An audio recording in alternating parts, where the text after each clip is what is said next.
Hello everyone, my name is Luis. I'm originally from Brazil.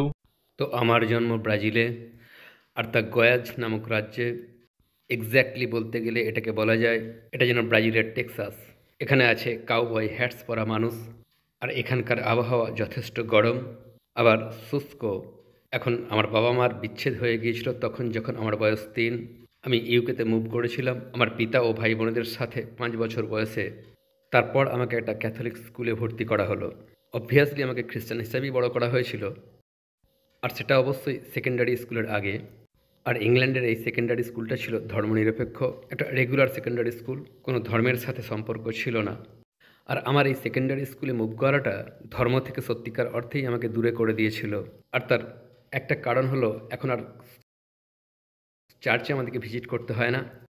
আবার অন্যদিকে খ্রিস্টান ধর্মটা আমার কাছে কোনো অর্থ প্রকাশ করছিল না। যদি কেউ আমার ধর্ম জানতে চাইতো, আমি বলতাম যে আমি একজন খ্রিস্টান, সেই সময় আর কি।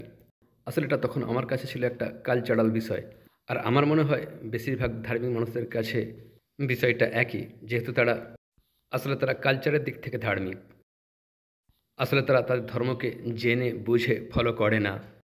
তাদের কাছে বিষয়টা, আমার পূর্বপুরুষরা এটা করেছে, আমিও তাই করছি, তাই তিনজনে মিলে একজন গড, এই সমগ্র কনসেপ্টটা, আর গডের একজন মানুষ হয়ে জন্মানো, যাতে করে তিনি নিজেকে উৎসর্গ করতে পারেন আমাদের পাপগুলো মার্জনা করতে, তার কাছ থেকেই আমাদেরকে রক্ষা করতে। লক্ষ বছরও নিজেকে বোঝানো সম্ভব নয়, বিশেষ করে যখন বড় হয়ে উঠলাম। কিন্তু আমার মনে আছে, আমার সেই ক্যাথলিক প্রাইমারি স্কুলে হয় আমরা দৈনিক চার্চে যেতাম, দৈনিক কিংবা একদিন ছাড়া। আর আমরা আমাদের পাপ স্বীকার করতে যেতাম প্যাস্টরের কাছে। আর একটা জাস্ট বালক হয়েও আমার কাছে বিষয়টা তখন খুব অদ্ভুত বলে মনে হতো গড যদি সব কিছুই জানেন, যেটা আমাদেরকে শেখানো হয়েছিল, তাহলে আমি কেন কনফেস করছি একজন মানুষের কাছে, সরাসরি গডের কাছে নয়? তো যাই হোক, শৈশবে আমি একটা খুব ভালো ছেলে ছিলাম।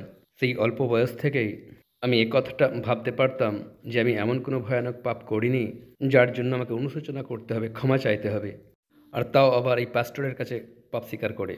তাই এখনও আমার স্পষ্টভাবে মনে আছে, একদিন যখন আমরা সেখানে গিয়েছিলাম, আমি একটা মিথ্যা কথা গল্প বানিয়ে বলেছিলাম। সেটা আমার এখনও মনে আছে। তো আমি যেটা করেছিলাম, আমি বলেছিলাম, আমি প্যাস্টরকে বলেছিলাম, ও হ্যাঁ, আসলে আমি আমার বাড়ির বাইরে টেনিস খেলছিলাম, আর অ্যাক্সিডেন্টালি বলটা লেগে গিয়েছিল, আর গাড়ির জানালাটা ভেঙে গিয়েছিল। That is so funny that I remember that. যখন আমরা ইংল্যান্ডে গিয়েছিলাম তখনই প্রথমবার রেসিজমের মুখে পড়েছিলাম। আর আমার গোটা শৈশব জুড়েই বর্ণবাদ দেখেছি। আর এটা বিশেষভাবে ঘটতো যখন আমি ছোট ছিলাম, কারণ তখন আমি খুবই ছোট ছিলাম আর আমাকে দেখে মিডল ইস্টের মানুষ বলে মনে হতো।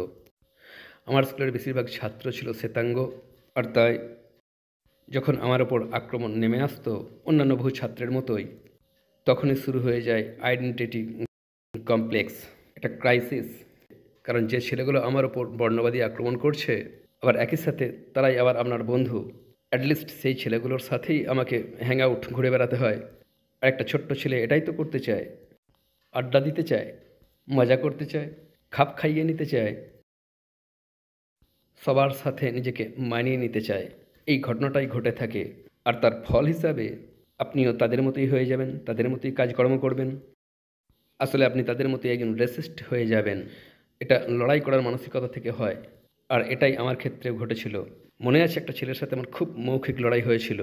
সে ছিল একটা কৃষ্ণাঙ্গ ছেলে। শেষে বলেছিলাম, শান্ত হও, এটা ফ্রেন্ডলি ফায়ার, তোমার মতো আমিও বিদেশি। But yeah, but seriously, yeah, he was most likely, now that I think back on it, in the same boat as me. You know, he's probably facing some sort of, verbal. So he tried to make himself more white, if you will, to fit in with his mates. Because, like I said, he was like the only black kid there, pretty much. It was mostly white kids. এখন যে কারণে এই সব বিষয়গুলো আমার শৈশবে বিরাট বিষয় ছিল, তা হলো সেই সময়কালে দুনিয়াতে বহু কিছুই ঘটে চলেছিল, ইংল্যান্ডে এবং ইংল্যান্ডের বাইরেও। আর সেই জিনিসগুলো মুসলিমদেরকে খুবই বদনামগ্রস্ত করে তুলেছিল, মুসলিমদের খুবই দুর্নাম হয়েছিল। আর তার ফলে যেহেতু আমি এই সমস্ত মানুষগুলোর সাথে ঘুরতাম, আমি তাদের মতোই রেসিজম অ্যাডপ্ট করে ইসলামোফোবিক হয়ে উঠেছিলাম। আসলে আমি দেখতে ইসলামোফোবিক হয়ে উঠেছিলাম। আর মজার কথাটা হলো, এখন যখন পিছনে ফিরে তাকাই, আমি নিজের মধ্যে ইসলামোফোবিক বা মুসলিমদের প্রতি ঘৃণার বাতাবরণটা তৈরি করে রেখেছিলাম, যদিও তখন আমি একটাও মুসলিম দেখিনি। তখনও কোনো মুসলিমের সাথে কথাই বলিনি, অনলাইনেও নয়, ইউনো, তাই কোনো মানে হয় না। এরপর 2021 সাল অক্টোবর মাসের 10 তারিখ, তখন আমি একটা কাজ করছি, এমন একটা কাজ যেটাই আমার মানসিক চাপ পড়ছিল। টানা 12 ঘন্টা ধরে কাজ করে একটা শিফট, ইউনো, মনে আছে তারিখটা 10ই অক্টোবর। আমার বিছানায় বসেছিলাম, জাস্ট কাজ করে ফিরেছি, আর আমি কাঁদতে শুরু করলাম। শপথ করে বলছি আমি আর পারছিলাম না। Life, man, in general, like, you know, these 12-hour shifts and just everything that was going on in life at the time. আর আউট অফ নো হোয়ার আমার মাথার মধ্যে একটা কণ্ঠস্বর, আউট অফ নো হোয়ার এটা জাস্ট বলে উঠল, বইটা কেন। কণ্ঠস্বরটা বলেনি, নির্দিষ্ট করে আমাকে বলা হলো না যে কোন বইটা কিনতে হবে। আমি জাস্ট অতটুকুই শুনেছিলাম, আর নামটা না শুনেই আমি বুঝে গিয়েছিলাম আসলে কোন বইটার কথা বলা হচ্ছে।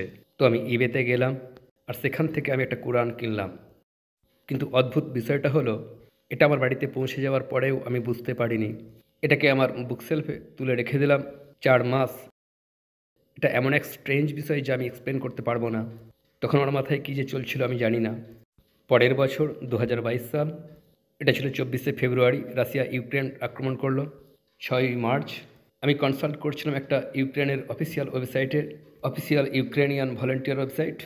জাস্ট সেখানে সপ্তাহ খানেক ধরে যুদ্ধের রাশিয়া বিরোধী প্রোপাগান্ডা শুনলাম। আর তারপর আমি ইউক্রেনের এম্বাসিতে গেলাম, এখানে লন্ডনে। আর সেখানে কিছু আমি ভলেন্টিয়ারের সাথে যোগ দিলাম। তো ইউক্রেনকে যুদ্ধে সাহায্য করার জন্য যেদিন আমাদের পোল্যান্ডের বর্ডারে পৌঁছানোর কথা, ব্রিটিশ ইউক্রেনিয়ানদের বর্ডার বেসে, সেখানেই আমাদেরকে পাঠানো হচ্ছিল। সেখানে মিসাইল আঘাত করলো, অনেকগুলো মিসাইল। এটা ছিল ইয়াভারি বেস, জানি না সঠিক উচ্চারণ করতে পারলাম কিনা। Russian forces attacked with 30 missiles. The attack killed 64 people, injured 160, and left tens missing. নিশ্চিত মৃত্যু থেকে ফিরে এসে গড রিলিজিয়ন নিয়ে ভাবার পর অবশেষে নিজেকে বললাম, দেখ, যদি কোনো হায়ার পাওয়ার থেকে থাকে তাহলে নিশ্চিতরূপে তিনিই আমাকে বাঁচিয়েছেন। আমার মনে আছে আমি হাউ হাউ করে কাঁদছিলাম, কৃতজ্ঞতা প্রকাশ করতে গিয়ে সেই গডের প্রতি যার বিষয়ে, যার অস্তিত্ব নিয়ে এমনকি আমি নিশ্চিত ছিলাম না। এটা ছিল আমার জীবনে এক বিশাল ক্রসরোড মুভমেন্ট। এটা আমাকে সব কিছু নিয়ে আরও বেশি ভাবতে শিখিয়েছিল। তাই প্রথম যে প্রশ্নটা নিজেকে করলাম, ইউনো, আমি নিজে কেন এই যুদ্ধে যোগদান করতে চেয়েছিলাম, এমন এক দেশের হয়ে যেখানে আমি কখনো যাইনি, যার ইতিহাসও আমি কখনোই জানিনি। তো তারপর একদিন, আমার এক্স্যাক্ট ডেটটা মনে নেই, আমার ইউটিউব ফিডে একটা ভিডিও পপ আপ করলো, ইসলাম নিয়ে ভিডিও। আর পার্টিকুলারলি ভিডিওটা ছিল স্পিকার কর্নারে, লন্ডনের, যেখানে মানুষ সবসময় ডিবেট করতে থাকে। তো আমি ভিডিওটা দেখা শুরু করলাম, আর আমি তাতে আটকা পড়ে গেলাম। আমি ভিডিওটা না দেখে থাকতে পারছিলাম না, ইউনো। আর জীবনে সেই প্রথমবার সব কিছু আমার কাছে অর্থপূর্ণ হয়ে উঠতে শুরু করলো। ন্যাচারালি সব কিছুই ক্লিক করা শুরু করলো। এটা অনেকটা আমাকে একের পর এক প্রশ্ন করে যেতে হচ্ছিল না, ইউনো, এটা কেন, এটা কেন এইভাবে, এটা কেন ওইভাবে করা হয়নি। সব কিছুই ভিডিওর সেই বক্তার সব কিছুই অর্থপূর্ণ হয়ে উঠছিল। সর্বোত্তম জিনিসটা যেটা আমি এক্সপ্লেন করতে পারি, সেই সময় আমার মাথায় যেটা চলছিল, ধরুন আপনি আপনার বন্ধুর বাড়িতে গিয়েছিলেন, আর সেখানে আপনি আপনার কোটটা ফেলে এসেছেন। আপনি জানতেন কোটটা সেখানে আছে, কিন্তু আপনি ভুলে গিয়েছিলেন। ঠিক এমনটাই ছিল ইসলাম নিয়ে আমার অধ্যয়ন করাটা। ইসলামের সব কিছুই যেন কমন সেন্স। এটা যেন আমি তো এটা জানতাম, এটা কমন সেন্স, আমি জাস্ট ভুলে গিয়েছিলাম, ইউনো।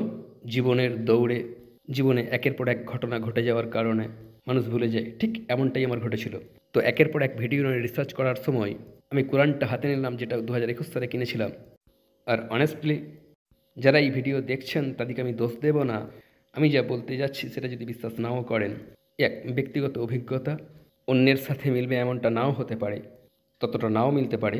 আমি শপথ করে বলছি, যেই আমি কোরআনটা খুললাম আর প্রথম আয়াতটা পড়লাম, অতীব দয়ালু অতীব করুণাকারী আল্লাহর নামে, শপথ করে বলছি তারপরেই That little part, all the hate and all the anger that was building up in me, like, throughout my whole life.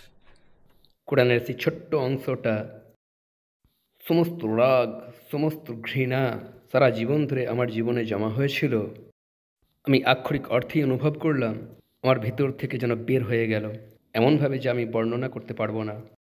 তারপর জাস্ট 12টা দিনে আমি সমগ্র কোরআনটা পড়ে ফেললাম, শুরু থেকে শেষ। আসলে আমি চেষ্টা করছিলাম খুঁজে বার করতে ছোট্ট একটা ভুলও অথবা এমন কিছু যা ন্যায়সঙ্গত নয়। এই জন্য যে আমি যেন বলতে পারি, হ্যাঁ, এই ধর্ম আমার জন্য নয়। কিন্তু স্পষ্টতই আমি ব্যর্থ হলাম। দ্বিমত পোষণ করার মতো কোনো কিছুই আমি দেখতে পেলাম না। এমন কিছু যার জন্য আমি বলতে পারি, এই ধর্ম আমি গ্রহণ করছি না। তো পরের দিন 12ই আগস্ট, হ্যাঁ, ইসলাম গ্রহণ করতে আমি আর দেরি করব না। আমি আমার বাড়িতেই শাহাদার ঘোষণা দিলাম। আর আমি প্রথম জুম্মা অ্যাটেন্ড করলাম। Jummah, it was on the Friday that I took my Shahada. MashaAllah. Yeah, that's crazy to think about. That's the story of how I found and eventually accepted Islam. Alhamdulillah.